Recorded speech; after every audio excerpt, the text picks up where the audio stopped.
के मानसून में आसमान से बरसती आफत से लोगों की जिंदगी मुसीबत में पड़ने लगी है। पहाड़ों से लेकर मैदान तक बारिश, भूस्खलन, बाढ़ और जलजमाव से लोग परेशान हैं। हालांकि देश के ज्यादातर हिस्सों में धूप खिली हुई है, लेकिन आने वाले 4 दिनों के लिए मौसम विभाग की चेतावनी से लोग सहमे हुए हैं, क्योंकि पिछले दिनों की बारिश में पहाड़ ने खतरनाक हालात का सामना किया है।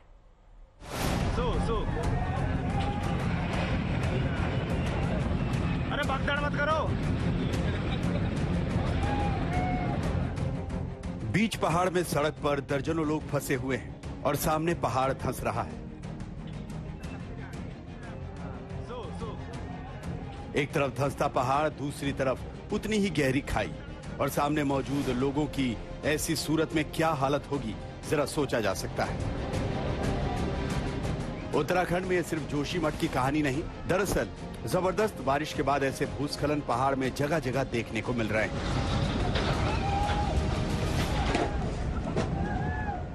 राष्ट्रीय राजमार्ग पर भूस्खलन का दौर थमने का नाम नहीं ले रहा है। यहाँ पे देख सकते हैं जोशीमठ से 1 किलोमीटर की दूरी पर है।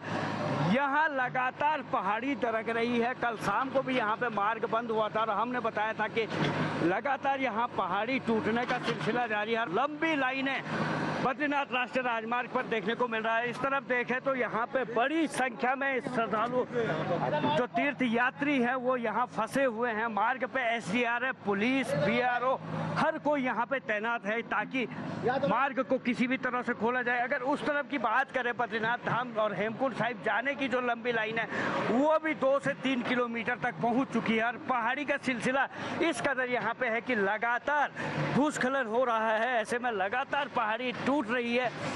मार्ग को खोला तो जा रहा है, लेकिन ऊपर से जो पहाड़ी चटकी हुई है लगातार दरक रहा है और ऐसे में मार्ग पे बार बार बंद हो रहा है। सड़क का भी कुछ हिस्सा तोड़ दिया गया है।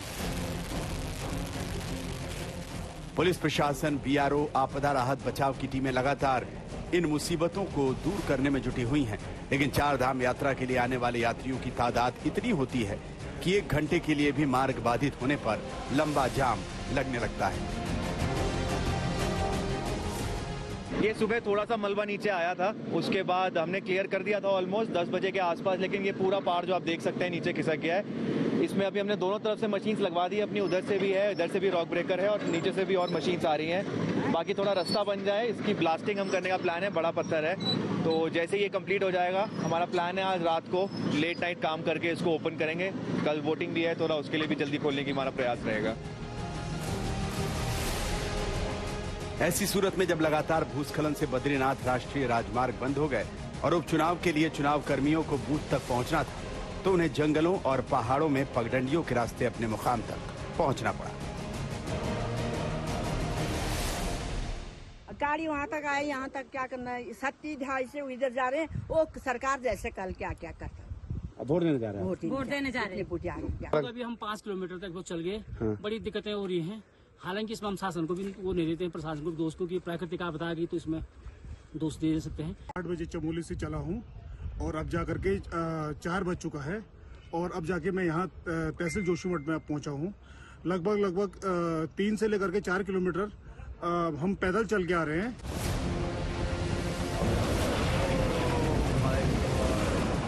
पहाड़ पर चट्टानों के खिसकने का खतरा लगातार बना हुआ है। दूसरी ओर कम समय में बरसात से तमाम डैम भी लबालब भरे हुए हैं। ऊधम सिंह नगर के नानक सागर डैम में भी जब लगातार जलस्तर बढ़ता रहा तो उसके गेट खोलने पड़े।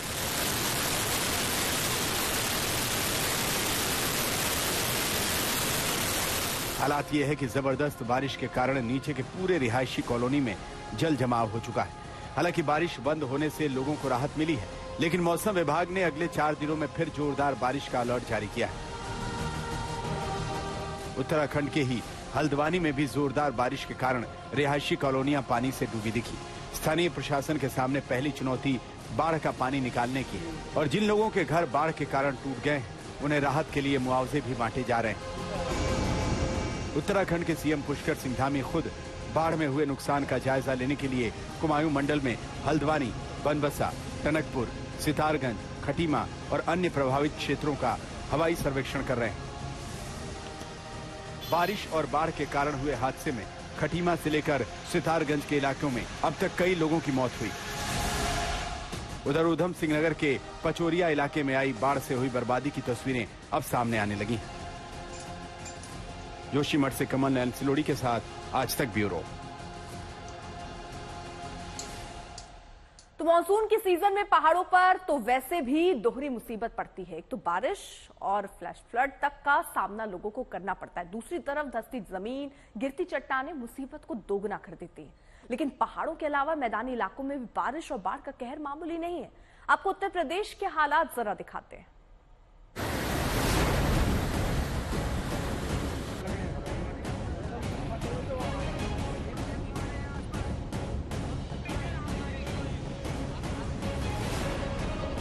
नाम तो शारदा नदी है, लेकिन मॉनसून आते ही ये शोक की नदी बन जाती है। शारदा नदी ने कालीनगर और पूरनपुर के 3 दर्जन से ज्यादा गांवों में कब्जा जमा रखा है। सड़क पर नाव चल रही है, घरों में पानी की घुसपैठ है, घरों की छतें ही लोगों की शरण स्थली बन गई हैं। हालात ऐसे खराब हो गए हैं कि एनडीआरएफ टीम को बचाव के लिए उतरना पड़ा।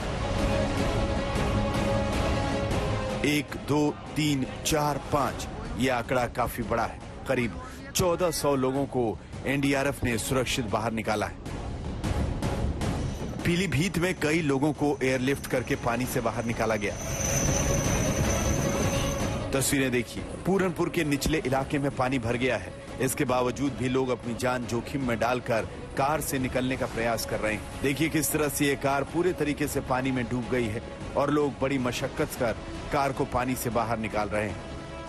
पीलीभीत में कचहरी समेत ऑफिस कॉलोनी में भी कई फुट पानी भर गया है। अधिकारियों ने होटल या फिर सरकारी गेस्ट हाउस की शरण ले रखी है। जमीन से लेकर आकाश तक रेस्क्यू चल रहा है, बचाव कार्य चल रहा है। वही डीएम और एडीएम लगातार शासन प्रशासन से वीडियो कॉन्फ्रेंसिंग के जरिए बात कर रहे हैं। अब देखना यह है कब शारदा का पानी कम होता है, क्योंकि बरसात तो बंद हो गई है, लेकिन देखिए पानी अभी तक नहीं रुका है। पानी लगातार बढ़ता जा रहा है, ये शहर की तरफ पानी जा रहा है। और यहाँ पर कुछ लोग खड़े हैं, उनसे हम बात करते हैं। क्या मंजर है अब कल से अब तक?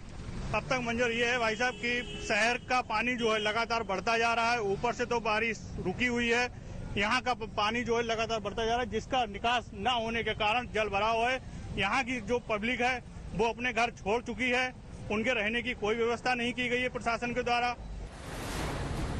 अब जरा लखीमपुर खीरी का हाल देखिए। शारदा नदी का रौद्र रूप आपको दहशत से भर देगा।